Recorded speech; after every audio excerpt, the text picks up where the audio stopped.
Biz maydanda bolup, belvadan kan geçtik, tılda yürüp, göz yaşımızdı köl öttük.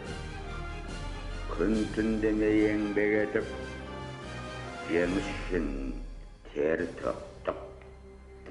Осының бәрін біз тарих алдында, отан алдында, адамгершілік, намыс алдында ақ ниетпен азаматтық борышымызды өтеу үшін істедік.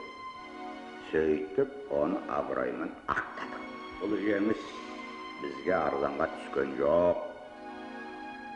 Ел дегенде еңіреген ерлеріміздің қан майданда құрбан болғандар аз емес.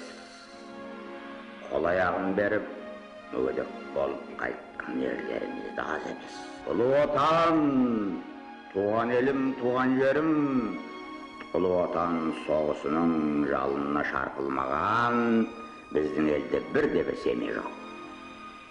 Соғыс қайғысы, соғыс мұңы әрқайсымыздың басымызда болды. Солдаттың сағынышы, ата-ананың қайғысы, жардың мұңы, жетім жесірдің көз жасы әрқайсымыздың басымыздан өтті.